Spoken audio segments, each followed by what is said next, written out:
Hi everyone, welcome to Cheltenham Chart episode 10. And although it's been a cold and a bleak week for most people, I have quite a lot to talk about today because, firstly, I missed the race at Tramore last week with Monty Star and MC Gardens, so I have to talk about that race.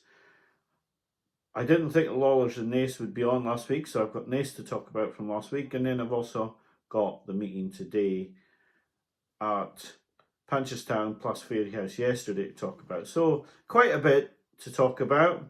A lot of people thought I'd missed Salvador Monday off last week from the Supreme, and clearly because he hadn't ran, I hadn't been thinking about him. I wanted to see him, and today we did see him. I'll give you my view on his run, and we'll talk about all those horses in the episode. It won't be mega long today, but we have plenty to talk about, so I'll get straight on with it, and we'll start at Tramore, where I missed the race off last week.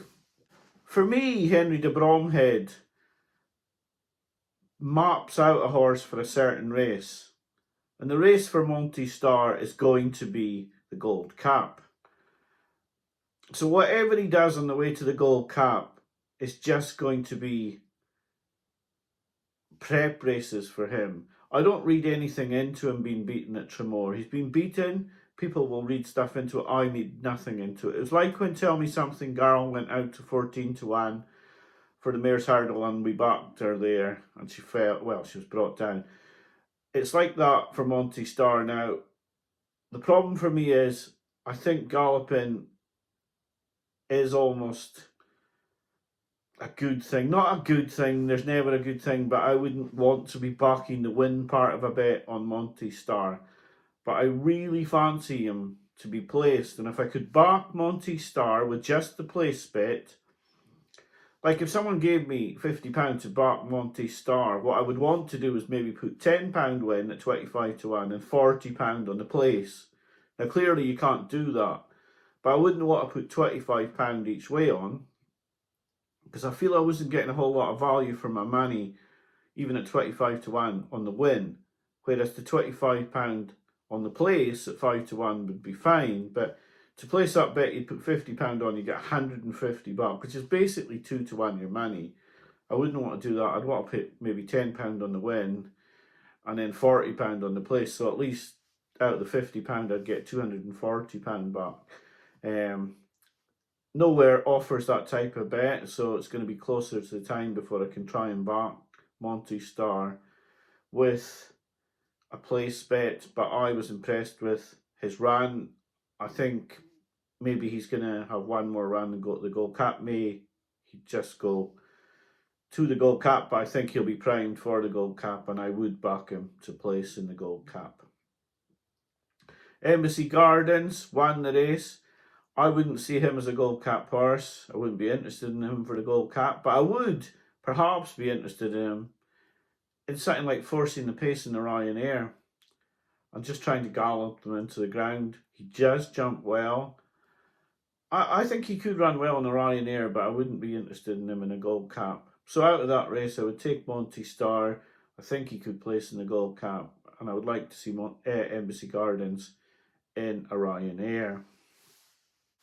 The Lawlers and Nace was ran in just horrific conditions. There was a few races that we have to talk about there. The Mare's Novice Chase, fun, won really well. You can't take anything away from her performance. She was really good. She jumped impeccably as well. I wouldn't put anybody off wanting to back her for a Mare's Chase. It may come early in her career, but I think she was very good, and I liked her performance. I don't think the de Bromhead horses ran their races here. Lantry Lady and Magnetic Force, I don't think they ran the race. I would easily wipe their races away, and that does detract from the form a little bit for fun. But you can't say that Lantry Lady was heavily backed. She never looked like winning, nor did Magnetic Force, who cut out completely.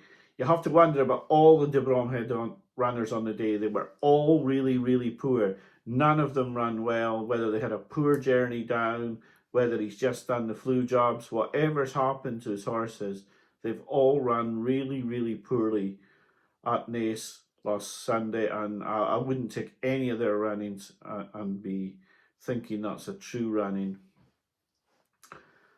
I liked De l'Atlantique. I thought he was really good. What he's beaten is perhaps up for debate. I didn't like the run of In the Pocket, another De Bromhead horse who ran poorly. He didn't look like he wanted to be there. I suppose maybe he's like a person. Maybe when the wind's howling and it's pouring with rain, he just doesn't like it. Right? He didn't seem happy at all In the Pocket. I wouldn't take his run as a literal run. Firefox is a bit of a nearly horse, but Il Atlantique really won well.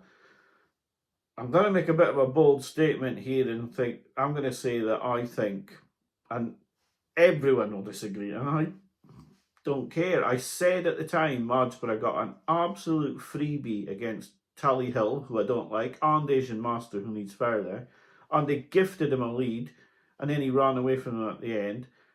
And I feel it was pretty similar with Mr. Giff.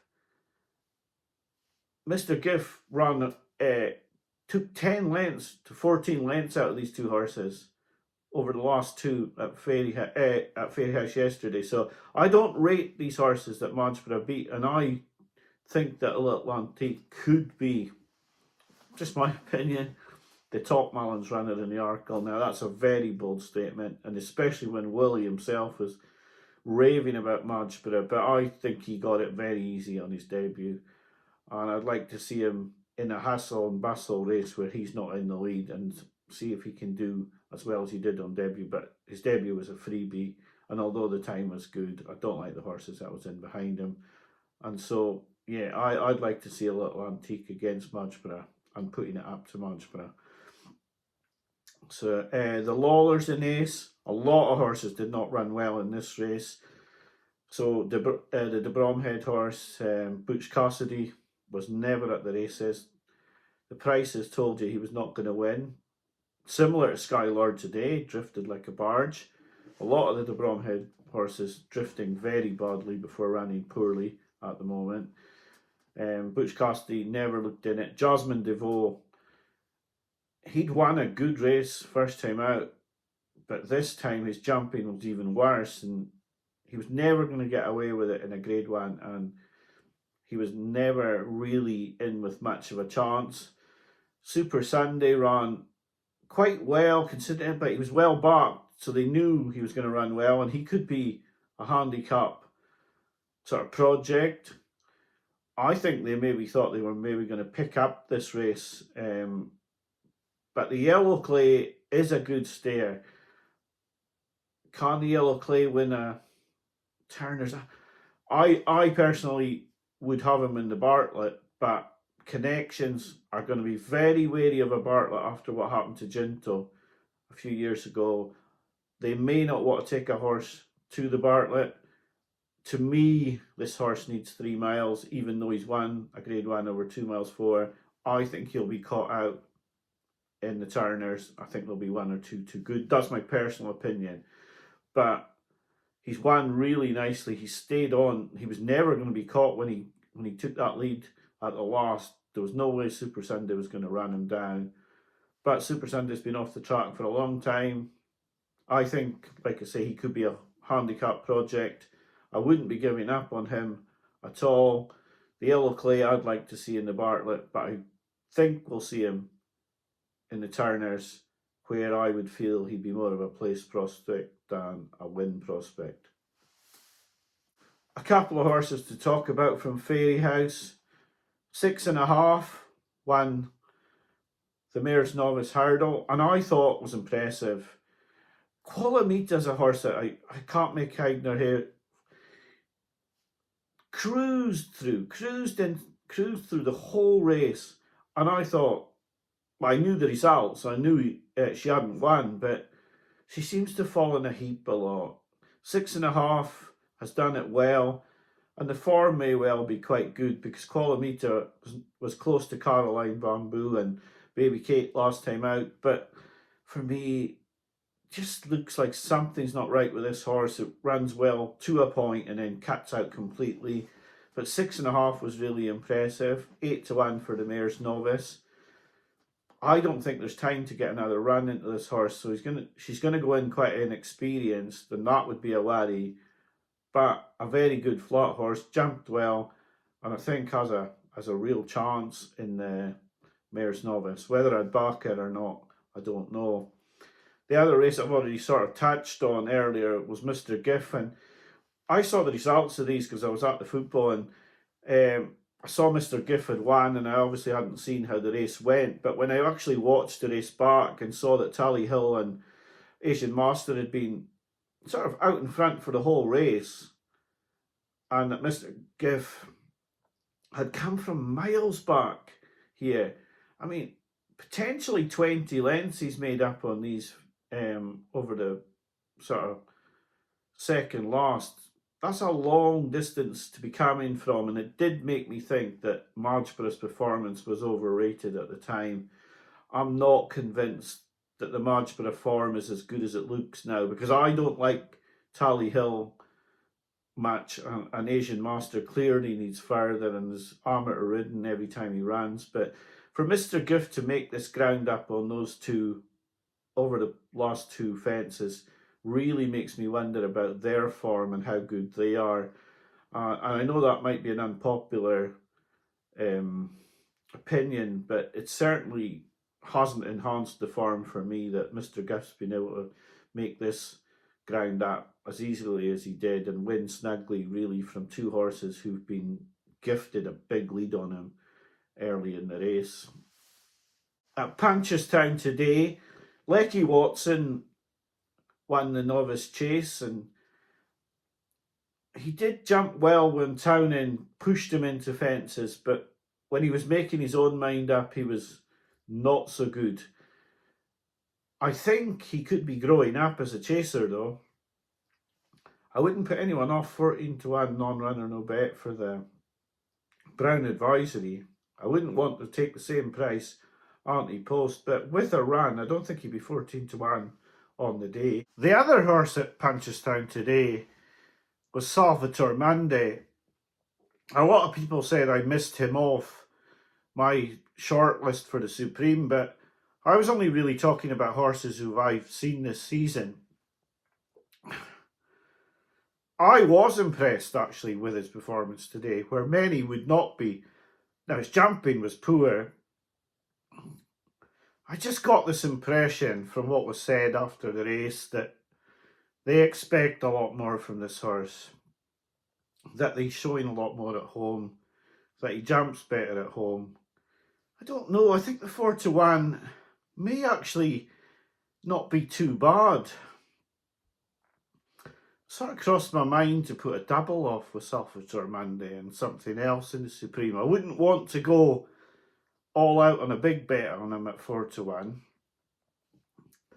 But in a double, there's a chance, because he runs early on, that I would be sort of half persuaded to back him.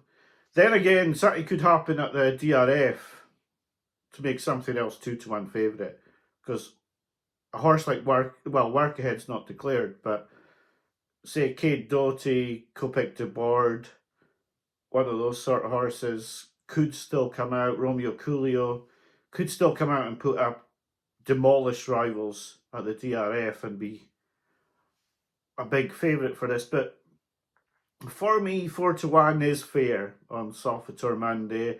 He did a lot wrong here. He still won. What were his rivals like? That would be the worry, because Skylord with the Bromhead's horse is really out of form, relieved of duties. Where would he be in the pecking order for Gordon Elliott? Then Kelher Store, he was sort of friendless in the market today, so you do have to weigh that up. But I was quite impressed, where many people have said to me since the race, and it's only been half an hour, but a lot of people have said, how's he shortened on that? But I can't see why he has shortened. I thought it was a reasonable performance. It didn't knock your eye out, but I thought he quickened well on ground it's hard to quicken on. He had every excuse to get beaten, and he still won 3 lengths. So for me, if I could find another horse that, say, around 2-3-1 that I really fancied, I could probably be persuaded to put a small dabble on Salvador Mundi as the first bit of the sequence if I could find something to go with him. I wouldn't put an 80 or £90 bet on him out the bank. That would not be for me. But if I could find one that I quite fancied early in the meeting on Tuesday or the Wednesday to stick with him, I may go for a small dabble on him. I think he's still 4-1 with certain bookmakers. Now, I certainly wouldn't take anything less than 3-1 on him at all. I wouldn't even be interested in that. But at 4-1, I think he's just about a value bet to go in a double. But I certainly wouldn't be going in a single at that price. It would take too much of the bank out. But I was impressed with him, and a lot of people won't have been. A lot of people weren't impressed I hadn't put him in the shortlist, but I'm not putting a horse in the shortlist that's not ran. Now I've seen him, I was quite impressed with his run. It was a grade 2, so it was a decent race. I think there are plenty of rivals in that market though as well. Like I've said, Kopek to board. I mean, he's flattened every hurdle and still won, and he had Patrick Mullins on. Kate Doty's won a really good race without being touched with a whip, and could run really well. And now we know that Cheltenham is not going to be a supreme horse really for him, because he can't beat Salvador Mundi if he couldn't win today. So Kate Doty could be the supreme horse for that owner, JP. So, there are rivals to Salvador Mundi, and we'll just have to see what wins at the DRF. But yes, like I said, I could be persuaded into a small investment on him in a double, but I certainly wouldn't be putting him in as a single. The racing will continue. There will be the odd race here and there with Cheltenham pointers. There are handicap horses I'm looking at that I hope may get the required amount of runs in. At the moment, nothing that I would put up as a bet. But the racing is interesting. I have used the past week to just watch races from Christmas back, watch form lines back that I can see appearing, and it's all really, really geared to trying to make a profit at the festival. It doesn't matter quite how I do it. Over certain years, I've done well at certain festivals, and I've crawled over the line to make a profit on other years. I hope I can do well this year, but a profit is all that is required. But a good profit would be far, far better. I'd really like to have a good Cheltenham this season. It would be really nice. But we'll see what we can do. There are now 12 handicaps out of 28 races, so it won't be so easy. But if we can get the jigsaw together quite well and try and find the value bets, hopefully we can eke out a bit of profit, or a lot of profit, hopefully. So I'll be back to you next week. Plenty to ponder over. I like Monty Star, but you're never going to get place betting on the Gold Cup, so that's going to be a long time away. And I did like Salvador Mundi, although plenty of people won't have liked him. I did think he was quite good today. But he'll go up a little bit more in class in the Supreme, and we still have to see the DRF. So thanks for watching. I'll be back to you next week. Bye for now.